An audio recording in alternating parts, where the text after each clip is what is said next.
कोणत्याही देशाचा जर विकास व्हायचा असेल तर तेथील शासनामार्फत जो खर्च केला जातो तो अतिशय महत्त्वाचा असतो. अर्थशास्त्र तज्ञांच्या मते जर एखाद्या देशातील शासनामार्फत करण्यात येणारा खर्च योग्य असेल, योग्य गोष्टींवर तो जर खर्च करण्यात येत असेल तर त्या देशाचा विकास होण्यापासून कोणीच रोखू शकत नाही.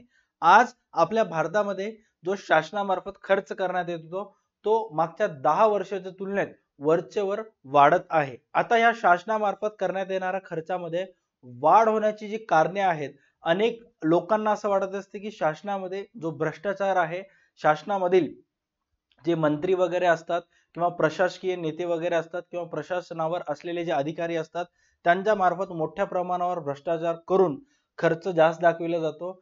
बट ऍक्च्युअल मध्ये जर अर्थशास्त्राच्या मते जर पाहायला गेलं तर ही खर्च वाढण्याची काही कारणे आहेत ते पुढील प्रमाणे आपल्या पुस्तकात दिलेली आहेत.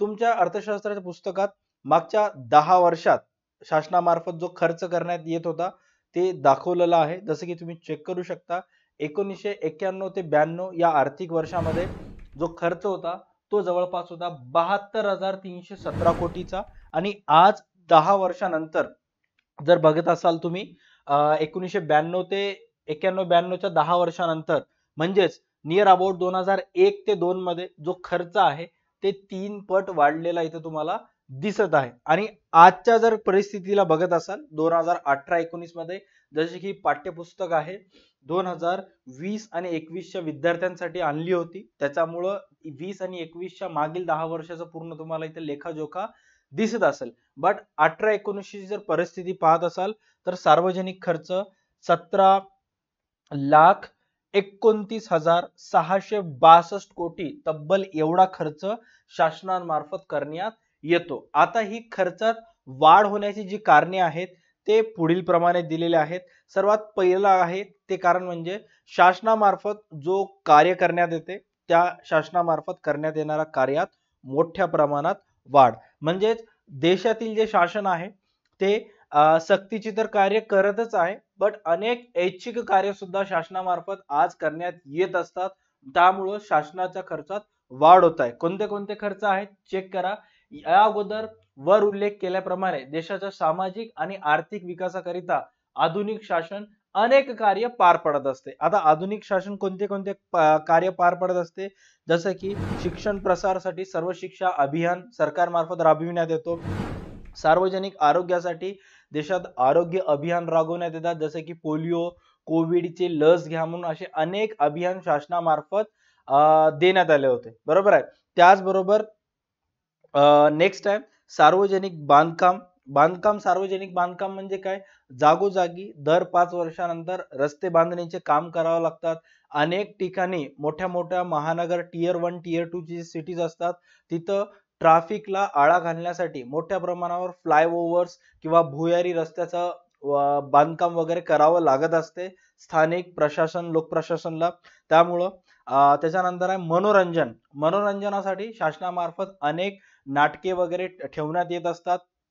त्याचबरोबर प्रत्येक ठिकाणी गणपतीच्या वेळेस असू दे किंवा दसरा नवरात्रीच्या वेळेस असू दे दिवाळीच्या वेळेस शासनामार्फत अनेक कार्यक्रम मनोरंजनासाठी राबविण्यात येत असतात. त्याच्यानंतर शासनामार्फत समाज कल्याणकारी योजना सुद्धा राबविण्यात येतात ज्याच्यामुळे सर्वसामान्य नागरिकांचं कल्याण व्हायला पाहिजे इत्यादी बाबींचा या कार्यात समावेश होत असतो. आता समाज कल्याणकारी योजना म्हणजे काय, जे आपल्या समाजातील दुर्बल घटक आहेत ज्यांना घर वगैरे बांधायचं आहे यांच्यासाठी शासनामार्फत रमाई आवास योजना आणली होती ज्याच्यामध्ये शासनामार्फत तुम्हाला एक 4 ते 5 लाख रुपये मिळत होते. बाकी पैसे तुम्ही टाकून घर बांधलं पाहिजे. आता हे जे पैसे आहेत हे सुद्धा शासनामार्फत दिल्या जात होते. कोणत्या योजनेअंतर्गत, समाज कल्याणकारी योजने अंतर्गत, राईट. त्याचबरोबर इत्यादी बाबींचा या कार्यात समावेश होतो.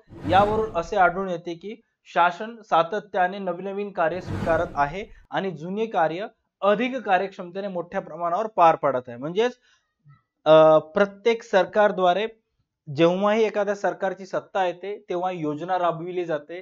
तर जेव्हा वापस ती सरकार येते तेव्हा इलेक्शन मध्ये निवडून येत असताना सरकारचं जे पॉलिटिकल प्रोपगंडा असते म्हणजे प्रचार वगैरे करत असताना प्रत्येक सरकार जे आहेत ते वचनपत्रिका वगैरे देत असतात सर्वसामान्य नागरिकांना, की आम्ही जर निवडून आलो तर आम्ही हे करू, आम्ही ते करू, आम्ही सरकारमध्ये जर आलो तर या शहरामध्ये किंवा या राज्यामध्ये सुरळीत विद्युत पुरवठा असेल, सुरळीत पाणी पुरवठा असेल, असे अनेक वचन जे आहेत सरकारमार्फत देण्यात येत असतात.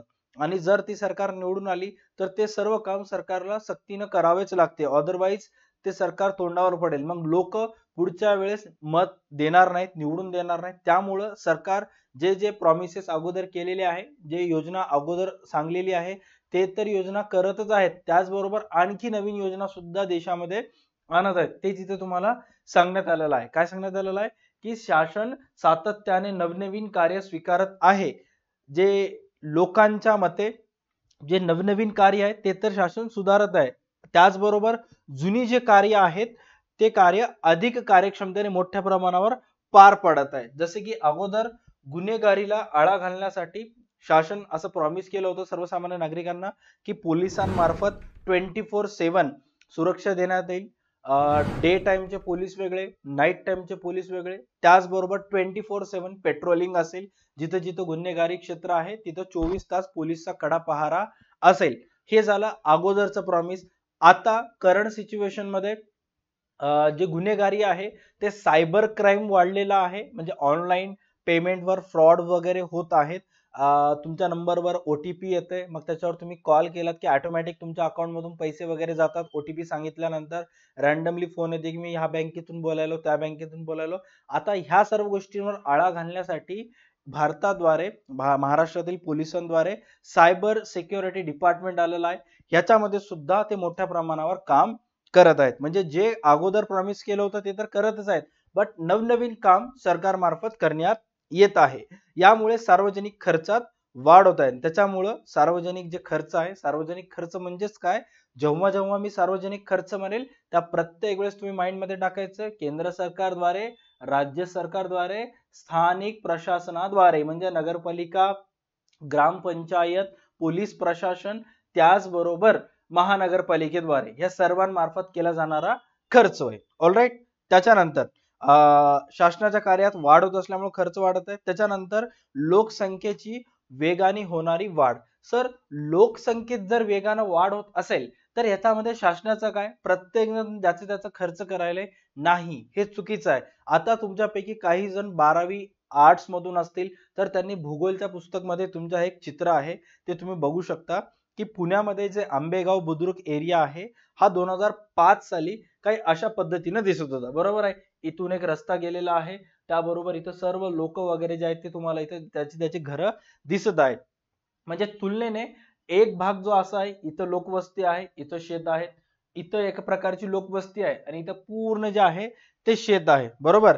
त्याचबरोबर जर तुम्ही 2019 ची जर त्याच रस्त्याची सॅटेलाइट इमेज पाहताल तर तुम्हाला शेत तर दिसणारच नाही, तुम्हाला पूर्णच्या पूर्ण जमिनी दिसतील. म्हणजे ज्यांचे ज्यांचे शेत होते त्यांचा 7/12 झाला क्लिअर, आणि तिथं आता बिल्डरांनी त्यांचे सर्व घरे वगैरे बांधलेले आहेत. आता ह्या सर्व घरांना विद्युत पुरवठा देणे, या सर्व घरांच्या रस्ते सुविधा बघितणे, रस्त्यावर खड्डे पडले का ते चेक करणे, या सर्वांना पाणी पुरवठा करणे, त्याचबरोबर ड्रेनेज लाईन टाकणे, नाल्या वगैरे बांधणे इत्यादी सर्वांची विकास कामे वगैरे, हे सर्व जे काम आहेत ते वरचेवर शासनाकडून मार्फत वाढ होत आहे. या सर्वांची रिस्पॉन्सिबिलिटी असते. आता हे प्रत्येक जण काय म्हणतात की आमच्या एरियामध्ये पाणी नाही, आमच्याकडचं सरकार खराब आहे, आमच्या एरियामध्ये विद्युत पुरवठा नाही, येथील शासन प्रशासन काही काम करत नाहीये. आता इथे एवढं लोकवस्ती वाढल्यामुळं कुठं ना कुठं आज ह्या एरियामध्ये चोरी होऊ शकते, उद्या ह्या एरियामध्ये चोरी होऊ शकते. म्हणजे पोलीस प्रशासनचं सुद्धा कामकाज वाढलेला तुम्हाला इथं दिसत असेल. एकच परिणाम काय, ते म्हणजे वाढती लोकसंख्या आणि वाढते शहरीकरण. वाढते शहरीकरण म्हणजेच काय, की लोक जे आहेत, समोरचाच पॉइंट आहे, वाढती लोकसंख्या आणि वाढती शहरीकरण. अगोदर मी लोकसंख्या कव्हर करतो, मग वाढते शहरीकरण कडे जातो. ओके. भारतासारख्या विकसनशील देशाची लोकसंख्या वेगाने वाढत आहे. इसवी सन 2021 च्या जनगणनेनुसार भारतात दर 10 वर्षानंतर सेन्सस केल्या जाते, भारताची लोकसंख्या मोजली जाते, आणि 2011 च्या जनगणनेनुसार सेन्सस ऑफ इंडिया 2011 121 कोटी भारताची लोकसंख्या होती, जे की 2021 मध्ये 20 मध्ये कोरोनामुळे लोकसंख्या मोजणं पॉसिबल झालं नाही, बट इनडायरेक्टली आकडे जे आहेत ते 151 कोटीच्या जवळपास गेलेले आहेत. मागच्या 10 वर्षात देशाची लोकसंख्या 20 कोटींनी वाढलेली दिसते तुम्हाला इथे, 20 ते 30 कोटींनी. ओके. परिणामी वाढत्या लोकसंख्येचे गरजांची पूर्ती करण्यासाठी शासनाला अधिक खर्च करावा लागतो. आता वाढत्या लोकसंख्येच्या गरजांची पूर्ती करणे म्हणजेच काय, थोडक्यात सांगायचं असेल तर त्या सर्व लोकांना विद्युत पुरवठा देणे, त्या सर्व लोकांना पाणी पुरवठा करणे, त्या सर्व एरियामध्ये नाल्या वगैरे असतात, रस्ते बांधकाम असतात ते बघणं, एरियामध्ये गुन्हेगारी वाढू नये म्हणून पोलिसांचा तैनात वगैरे करणं, ह्या सर्वांची जी जिम्मेदारी असते ती कोणाची असते, शासनाची. त्यामुळे शासनाच्या खर्चात कुठं ना कुठं वाढ होताना तुम्हाला दिसत असेल. त्याबरोबर वाढते शहरीकरण. आता वाढते शहरीकरण म्हणजेच काय, की गावांमध्ये खेड्यांमध्ये टियर 4 टियर 5 जे सिटीज असतात, विलेजेस असतात, इथं लोकांना रोजगाराच्या संधी नसतात. आता ते रोजगाराच्या संधी उपलब्ध नसल्यामुळं ते सर्व टियर 1 टियर 2 सिटीज कडे जातात, म्हणजे मुंबई, पुणे, औरंगाबाद जिल्हा लेवलला किंवा हैदराबाद, दिल्ली, गांधीनगर, अहमदाबाद अशा सगळ्या ठिकाणी जात असतात. इथे काय सांगण्यात आलेलं आहे, की वाढते शहरीकरण ही सध्याची जागतिक स्थिती आहे. यामुळे पाणी पुरवठा, रस्ते, ऊर्जा, शाळा व महाविद्यालय, सार्वजनिक वाहतूक, स्वच्छता इत्यादीवरील शासनाच्या खर्चात वाढ होत असते. आता तुमच्या एरियामध्ये किंवा जिथे तुम्ही राहता त्या गल्लीमध्ये, त्या गल्लीमधून एक ना एक तरी मुलगा मुंबई किंवा पुण्यासारख्या ठिकाणी असतो, बरोबर आहे. आता महाराष्ट्रामध्ये एवढे सगळे गाव आहेत, एवढे सगळे तालुके आहेत, प्रत्येक गावातील तालुक्यातील मुलगा किंवा फॅमिली जे असतील ते गावातून फक्त घर वगैरे त्यांचं आहे, शेत लावून दिलेलं आहे आणि कामासाठी ते गेले मेट्रो सिटीज मध्ये. आता तिथं गेल्यानंतर यांना पाणी पुरवठा लागतो, यांना विद्युत पुरवठा लागतो, त्यांच्या मुलांसाठी शाळा वगैरे लागत असते. त्याच्यामुळं शहराची कॅपॅसिटी नसताना सुद्धा ते शहर त्या तेवढ्या लोकांना सांभाळत आहे, मेंटेन करत आहे. याच्यामुळं पूर्णपणे ओझा कोणावर येते, शासनावर येते. अनेक वेळा सरकार सांगत असते की मुंबईची जी कॅपॅसिटी आहे ते 1 ते 1.5 करोड लोकसंख्या सांभाळायची आहे, बट मुंबईची लोकसंख्या 3 कोटीपेक्षा जास्त आहे. पुण्याची कॅपॅसिटी 1 ते 1.5 कोटी लोकांना सांभाळायची आहे, बट आज पुण्यामध्ये 3 ते 4 कोटीपेक्षा जास्त लोक आहेत तिथं, जेणेकरून तिथल्या स्थानिक प्रशासनावर, सरकारवर सुद्धा प्रेशर सतत येत असतो. कुठे ना कुठं पाणी पुरवठ्याचा प्रॉब्लेम असतो, कुठं पाईपलाईन फुटते, कुठं ट्रॅफिक जाम वगैरे होत असते. अनेक वेळा तुम्ही न्यूज मध्ये ऐकलं असालच, राईट. त्याच्यानंतर संरक्षण खर्चामध्ये वाढ. आता संरक्षण खर्चामध्ये वाढ म्हणजेच काय, अनेक वेळा आधुनिक काळात अस्थिर व असमंजस्य आंतरराष्ट्रीय संबंधामुळे. आता अस्थिर आणि असमंजस्य म्हणजे काय, अनेक वेळा दोन देशामध्ये जे संबंध असतात ते चुकीचे असतात किंवा दोन देशामध्ये गैरसमज वगैरे होत असते. गैरसमज होणे म्हणजे काय, जसे की रशिया आणि युक्रेन मध्ये भांडण वगैरे झाले होते. Just one second.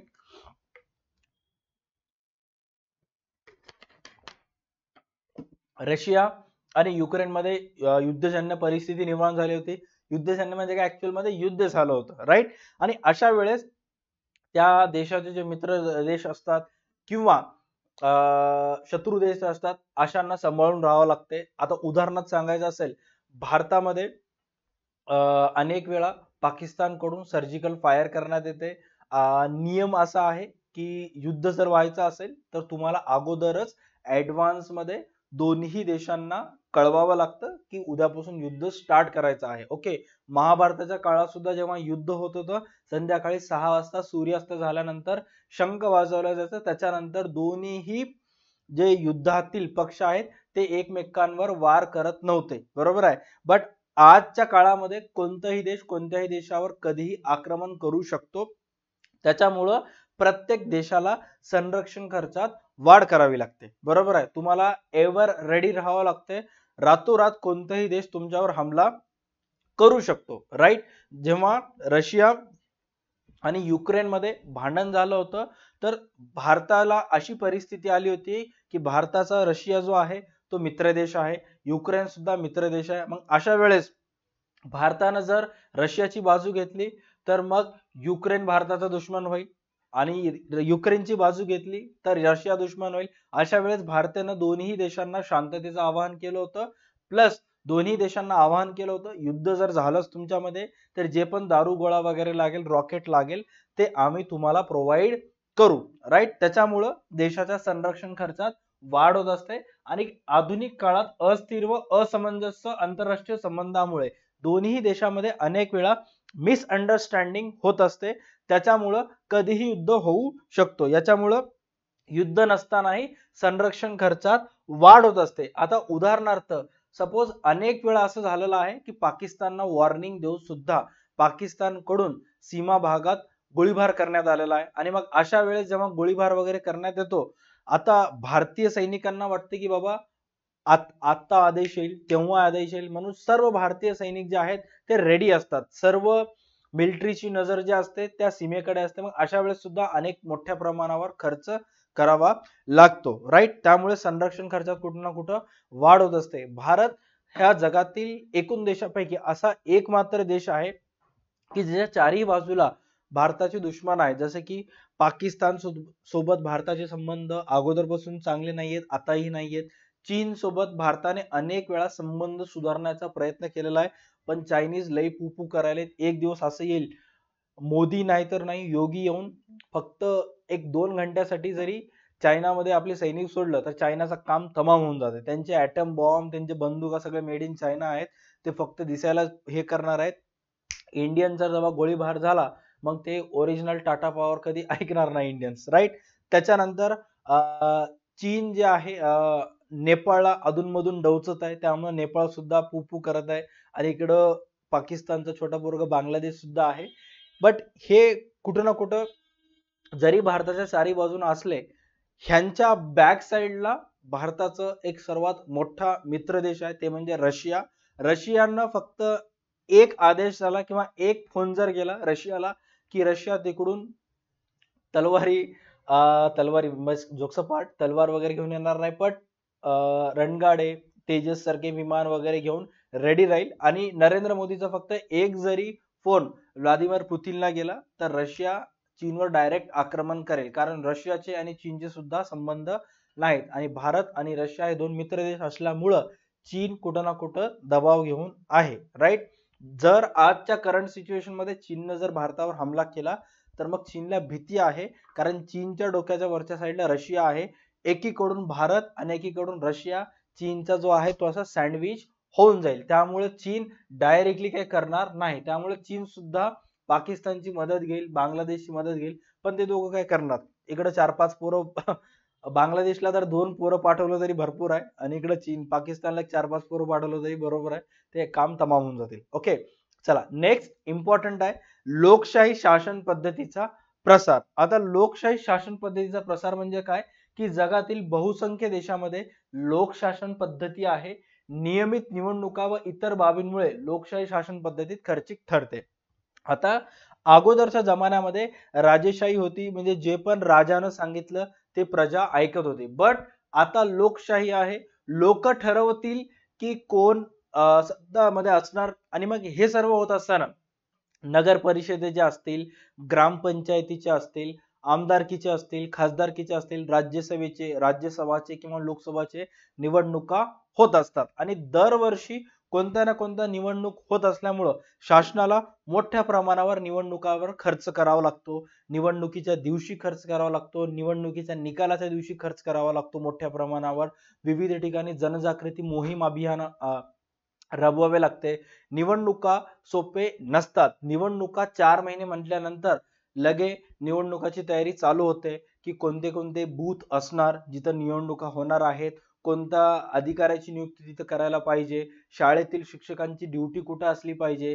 त्याचबरोबर प्रत्येक नगरसेवकांना शासनामार्फत निधी देण्यात येते की जा तुमच्या वार्डामध्ये जा आणि जेही लोक 18 वर्षापेक्षा जास्त आहेत आणि त्यांचं आणखीही निवडणुकाचं इलेक्शन कार्ड आलं नसेल, निवडणुकीचं कार्ड आलं नसेल तर त्यांची माहिती घ्या, त्यांना कार्ड द्या.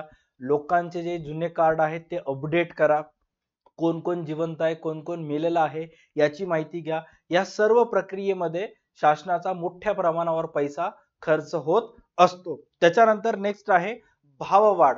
भाववाढ म्हणजेच काय, की तुम्ही आम्ही जेव्हा हे बाजारपेठेमध्ये जातो, अनेक वस्तूची खरेदी करत असतो. आता वस्तूची खरेदी करत असताना सपोज तुमच्या आमच्या सर्वांना घर बांधायचं असेल तर आपण सिमेंट घेतो, सळक घेतो, रेती गिट्टी वगैरे खरेदी करत असतो. का? कारण आपल्याला घर बांधायचं असते. त्याचबरोबर शासनाला रस्ते बांधकाम करायचे असतात, पूल बांधायचा असते, यासाठी सिमेंट लागत असतो, सळक लागत असते आणि आपल्याप्रमाणेच शासन सुद्धा हे बाजारातूनच व्यापाराकडूनच खर्च खरेदी करत असते. आता इथं काय सांगण्यात आलेलं आहे चेक करा. एखाद्या खाजगी व्यक्तीप्रमाणेच आर्थिक व सामाजिक विकासासाठी शासनाला बाजारातून वस्तू व सेवांची खरेदी करावी लागते. शासनाला जर सिमेंट लागत असेल तर शासन स्वतःचा सिमेंटाचा कारखाना खरेदी करत नाही किंवा स्वतः बनवत नाही. शासन सुद्धा बाजारातूनच खरेदी करते. त्यामुळं सर्वसाधारणपणे किंमत वाढीची प्रवृत्ती दिसून येते. त्यामुळे शासनाला वाढीव खर्च करावा लागतो. आता मी स्वतःचा एक्सपिरियन्स सांगतो की आमच्या किराणा दुकानामध्ये एक खातं होतं की जे शासनाच्या एका कामाला ते खातं होतं. म्हणजे आमच्या एरियामध्ये एका ठिकाणी डॅम बांधण्याचं कामकाज चालू होतं आणि ते डॅम बांधकाम जे आहे ते शासनामार्फत करण्यात येत होतं आणि ते डॅमचं बांधकाम करत असताना जे लोक त्या साईटवर होते त्या सर्व लोकांना जो किराणा सामान वगैरे लागायचा, हळद, तेल, तिखट, मीठ किंवा पोहा असेल, तांदूळ असेल, गहू असेल, तर ते आमच्या दुकानातून घेऊन जात होते. बट त्यांची एक पॉलिसी होती की आम्ही तुमच्या दुकानातून सामान खरेदी करायला तर पेमेंट जे आहे आम्ही दर 8 दिवसाला 10 दिवसाला तुमच्या दुकानातून सामान घेऊन जाऊ आणि पेमेंट दर 4 महिन्यानंतर एकदाच होईल. मग माझ्या वडिलांनी त्यांना म्हणालं की जर तुम्ही दर 8 दिवसाला पेमेंट केला तर मी तुम्हाला योग्य दराने भाव लावून देईन, कमी भाव लावून देईन, डिस्काउंट लावून देईन. बट त्यांनी म्हणाला की नाही, आम्हाला पैशाची चिंता नाही, कारण आमचे बिल आहेत दर 4 महिन्यांना 5 महिन्यांना क्लिअर होतात. तुम्ही योग्य भाव, कमी भाव लावू नका, जे ऍक्च्युअल रेट आहे तेवढं लावा. मग अशा वेळेस जे आहे माझ्या वडिलांनी प्रिंट रेट लावली. आता काही काही वस्तू अशा असतात ज्याच्यावर कॅटलॉग प्राइस, प्रिंट प्राइस जे असते ते 100 असते, बट ऍक्च्युअल मध्ये दुकानदार ते प्रिंट रेट पेक्षा ट्रेड डिस्काउंट देऊन विकू शकतात. 100 ची वस्तू 70-75 ला विकू शकतात. बट इथं दुकानदाराचे पैसे 4 महिने अडकून आहेत. का? कारण ते दर 8 दिवसाला येतील, मग 25,000 ची वस्तू घेऊन जातील, पुन्हा 8 दिवसाला येईल 25,000 ची वस्तू घेऊन जाईल. जर तेच वस्तू एका दुसऱ्या व्यक्तीला विकलं, लगेच आमच्याकडे पैसे आलेत. बट शासनाच्या कामकाजासाठी ते वस्तू लागत आहेत, पैसे 4-5 महिन्यानंतर येणार आहेत. आमचं माल गेलं पण आम्हाला पैसा आला नाही, वर्किंग कॅपिटलवर डायरेक्ट इम्पॅक्ट पडेल. म्हणून शासनाला जे जे लोक वस्तू विकतात ते फुल दाबून रेट लावून वस्तू विकतात. एवढंच नाही तर अनेक वेळा असं झालेलं आहे की सर्वसामान्य नागरिकांकडून शासनाला जे वस्तू विकण्यात आलेल्या आहेत ते गरजेपेक्षा जास्त किंमत लावून विकलेले आहेत. कारण त्यांना माहित आहे की आलं तर पैसे येऊ शकतात, नसता बुडू सुद्धा शकतात. त्यामुळं इन्फ्लेशनचा, भाववाढीचा परिणाम जो आहे तो शासनाला सुद्धा होत असतो. राईट. त्याच्यानंतर आहे औद्योगिक विकास. काय सांगण्यात आलेलं आहे? औद्योगिक विकासामुळे अर्थव्यवस्थेत उत्पादन वाढ, रोजगार वाढ व एकूण वृद्धी घडून येते. म्हणून औद्योगिक विकासासाठी शासन मोठ्या प्रमाणावर प्रयत्न करते.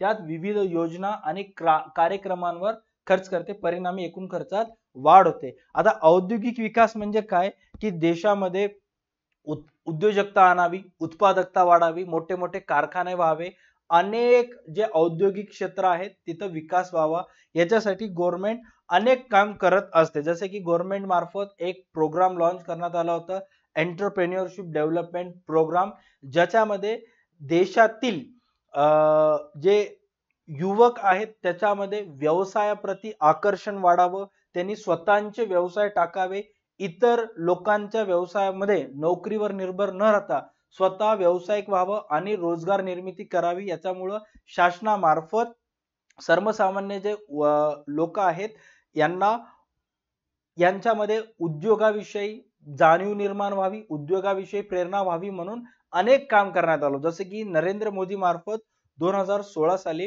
एंटरप्रेन्योरशिप डेव्हलपमेंट प्रोग्राम लॉन्च करण्यात आला होता, ज्याच्यामध्ये इंडियामध्ये स्टार्टअप्स आणण्यासाठी मोठ्या प्रमाणावर भर होता. म्हणजे भारतातील जे लोक आहेत ते दुसऱ्या देशात न जाता भारतातल्या भारतातच व्यवसाय करावा, यांच्यासाठी गव्हर्नमेंट मार्फत त्यांना 2 करोड, 3 करोड, 4 करोडचं विदाउट इंटरेस्ट कर्ज त्यांना देण्यात आलं होतं. त्याच्यासाठी तुम्हाला काय काम करायचं आहे, जे पण तुमच्या मनामध्ये एक व्यावसायिक कल्पना आहे, बिझनेस आयडिया आहे, त्याची एक चांगली फाईल बनवायची, गव्हर्नमेंटला द्यायचं. त्याच्याविषयी गव्हर्नमेंट 100% गोपनीयता राखेल.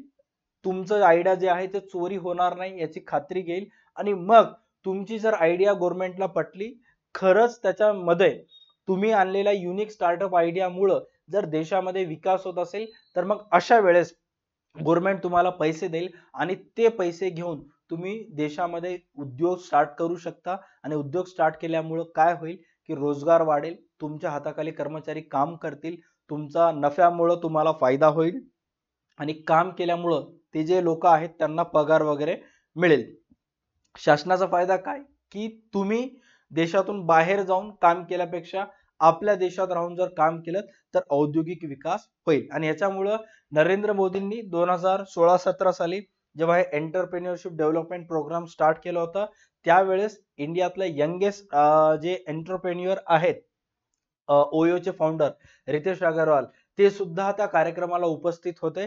त्यांच्या हस्ते त्याचं इनॉग्रेशन झालं होतं. त्याच्यानंतर नेक्स्ट आहे आपत्ती व्यवस्थापन. आता भारताला अशा अनेक वेळा आपत्ती व्यवस्थापनाला सामोरे जावं लागते, आपत्तीला सामोरे जावं लागते.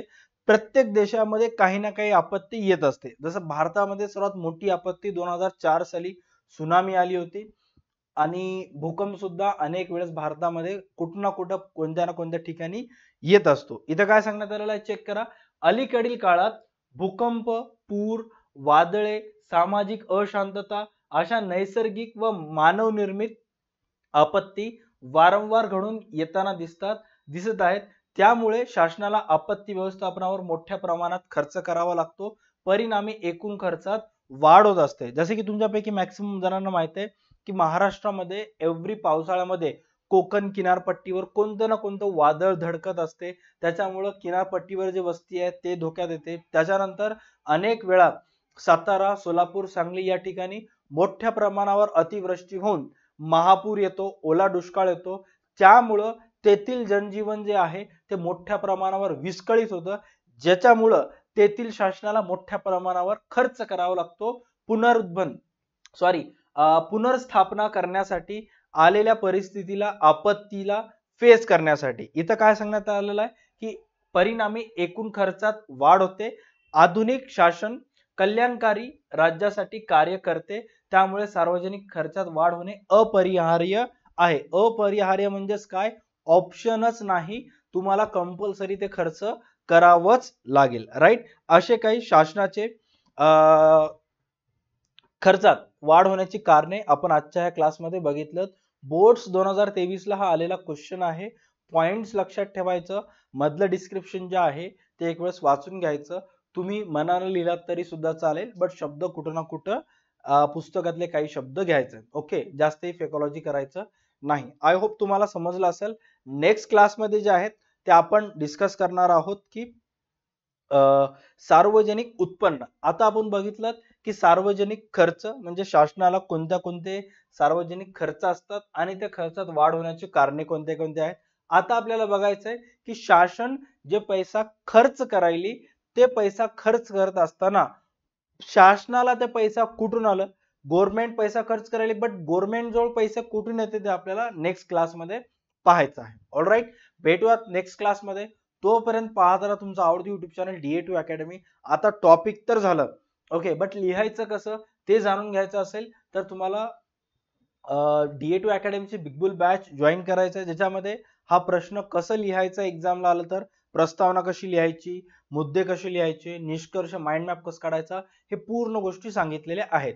बिग बुल बॅच जॉईन करण्यासाठी प्ले स्टोअरला जाऊन DA2 अकॅडमीचा ऍप डाउनलोड करा किंवा डिस्क्रिप्शन मध्ये आमचा नंबर दिलेला आहे त्याच्यावर तुम्ही कॉल करा. ज्याच्यामध्ये डेली जेवढेही स्टुडंट्स 2025 बोर्ड 26 बोर्ड्स मध्ये आहेत त्यांच्यासाठी डेली लाईव्ह लेक्चर्स होतात संध्याकाळी 7 ते 10 च्या टाइम स्पॅम मध्ये.